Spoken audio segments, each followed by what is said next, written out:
Assalamualaikum warahmatullahi wabarakatuh.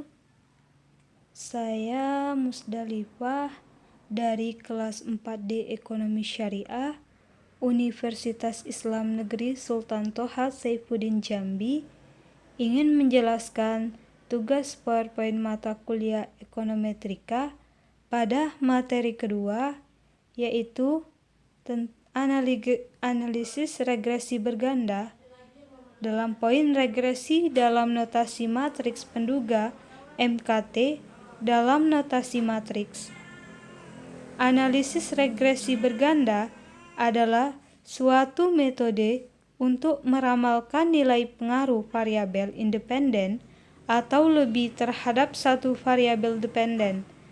Lebih mudahnya yaitu membuktikan ada tidaknya hubungan antara dua variabel atau lebih dari dua variabel independen X1, X2, X3, dan seterusnya sampai Xi terhadap variabel terikat Y. Y sama dengan beta 0 ditambah beta I Xi1 ditambah beta 2 Xi2 dan seterusnya hingga beta K XIK ditambah EI epsilon I.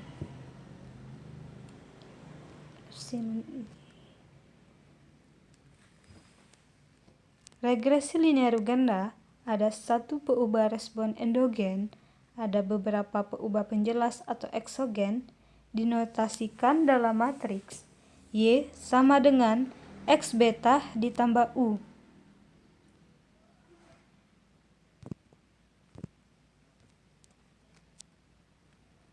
Matriks adalah himpunan skalar yang disusun atau dijajarkan secara khusus dalam bentuk baris dan kolom sehingga membentuk 4 persegi panjang atau persegi. Sebuah matriks dengan hanya satu kolom disebut matriks kolom atau vektor kolom, dan sebuah matriks hanya satu baris disebut matriks vektor baris. Matriks dan vektor dinotasikan dengan huruf bercetak tebal. Suatu matriks A berukuran M kali N didefinisikan sebagai susunan angka-angka dalam M baris ke-1 dan kolom J dari matriks A tersebut.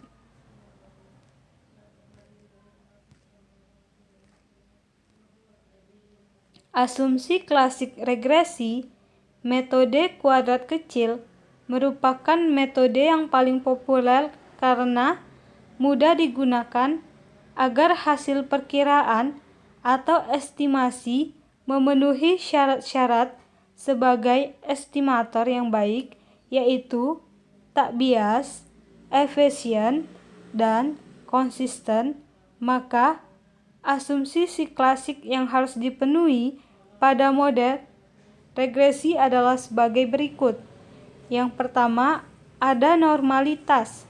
Asumsi normalitas adalah asumsi residual epsilon I atau berdistribusi normal, sehingga uji normalitas dilakukan pada residual model regresi untuk mengidentifikasi adanya pelanggaran asumsi normalitas. Dapat dilakukan dengan uji Ogorev-Smirnov, uji Anderson-Darling, uji Shapiro-Wilk, dan uji Jarkobera. Penyebab tidak terpenuhinya asumsi normalitas adalah karena ada data pencilan atau outlier, dan data dimungkinkan memang tidak berdistribusi normal atau berdistribusi lain seperti eksponensial, gamma, dan lain-lain.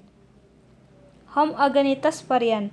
Asumsi homogenitas varian adalah asumsi residual dan model regresi memiliki varian konstan.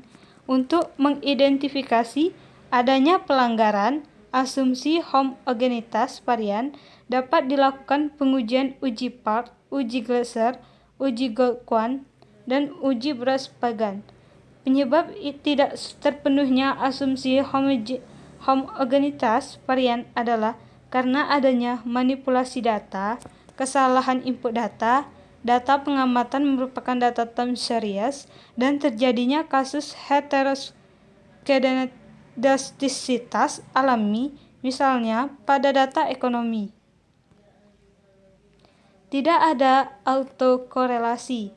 Autokorelasi adalah suatu gejala di mana residual pada pengamatan ke I yang memiliki korelasi dengan pengamatan ke K. Untuk mengidentifikasi adanya autokorelasi dapat dilakukan dengan uji Bayes-Godfrey dan Durbin-Watson. Penyebab tidak terpenuhinya asumsi ini adalah karena adanya variabel independen penting yang tidak masuk di dalam model. Data pengamatan merupakan data time series, adanya manipulasi data. Tidak adanya multikolinearitas. Multikolinearitas adalah asumsi yang menunjukkan adanya hubungan linear yang kuat di antara beberapa variabel prediktor dalam suatu model regresi. Salah satu ciri terjadinya kasus multikolinearitas adalah adanya nilai koefisien korelasi yang kuat di antara variabel independennya.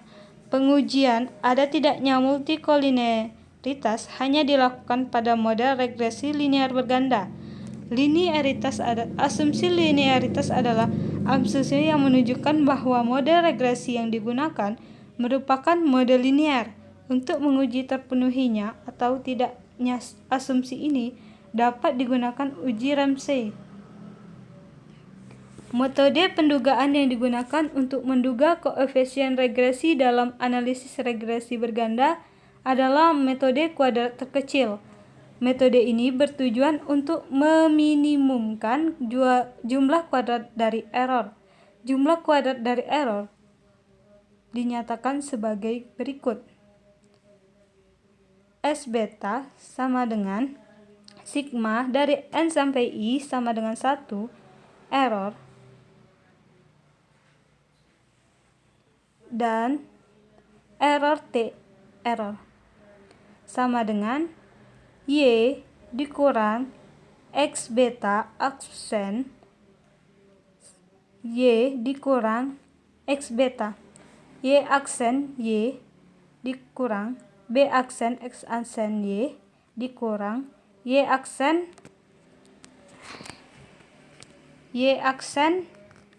X beta ditambah B aksen X beta, Y aksen sama dengan Y aksen Y dikurang 2 beta aksen X aksen Y ditambah beta aksen X beta. Catatan, B aksen X aksen Y adalah matriks 1 kali 1 atau skala dan nilai transponnya beta aksen X aksen Y dalam kurung aksen sama dengan Y aksen X beta adalah skala yang sama.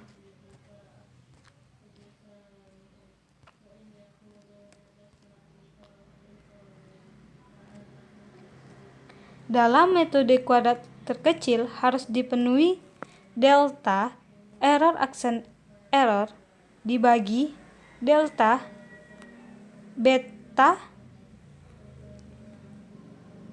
garis lurus beta sama dengan min 2x aksen Y ditambah 2x aksen X beta sama dengan 0, sehingga diperoleh X aksen X beta ditambah X aksen Y beta sama dengan dalam kurung X aksen X tutup kurung X1 min 1 pangkat min 1 X aksen Y. Matriks X aksen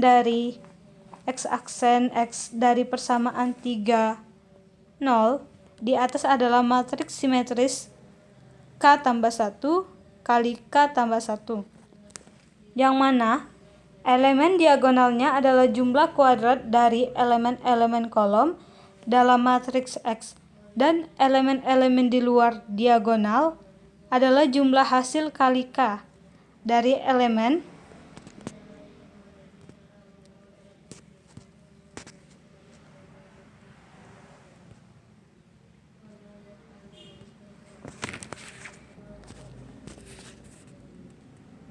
yang mana elemen diagonalnya adalah jumlah kuadrat dari elemen-elemen kolom dalam matriks X dan elemen-elemen di luar diagonal adalah jumlah hasil kali K dari elemen-elemen dalam kolom yang sama. Pada dasarnya, X-aksen X mempunyai peranan penting dalam sifat-sifat penduga beta dan sering menjadi faktor utama dalam kesuksesan atau kegagalan dugaan MKT. Di sini ada karakteristik dari dugaan MKT. Yang pertama ada tak bias, yang kedua ada matriks varian konvariansi dugaan MKT.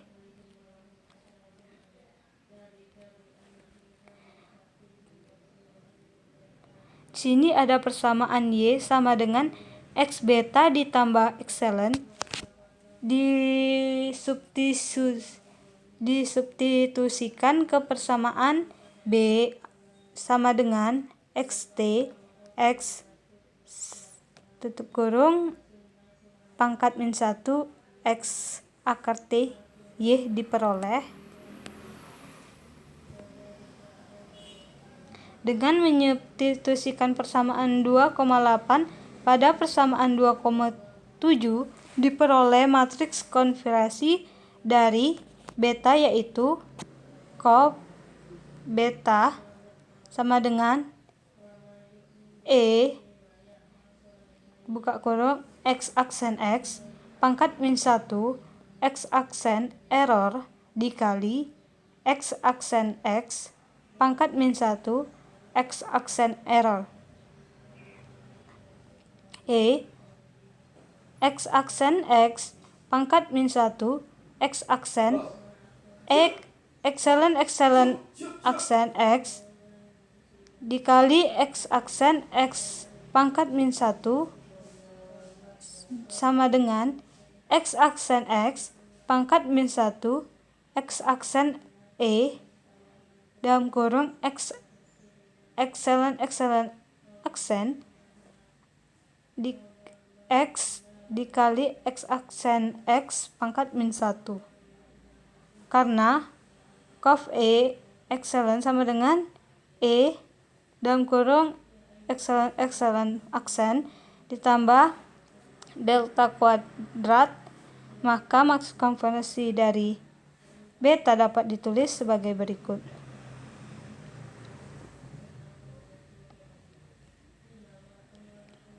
Di mana delta kuadrat atau X aksen X pangkat min 1 adalah matriks simetris berukuran P kali P di mana entri diagonal utamanya adalah variansi dari beta dan entri selain diagonal utamanya adalah konvariansi antara beta I dan beta I.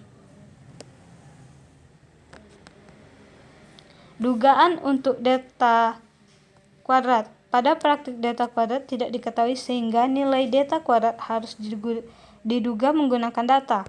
Pendugaan untuk delta kuadrat adalah MS RRS atau residual mean square yang didapat dari SSRRS residual sum of square dibagi dengan menjadi bebasnya.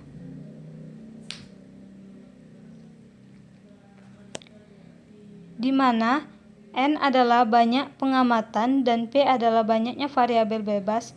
Jadi, penaksir dari delta kuadrat dapat ditulis sebagai delta kuadrat sama dengan MSRES sama dengan SSRES per N kurang beta X aksen Y dikurang beta aksen X aksen Y dibagi N kurang beta.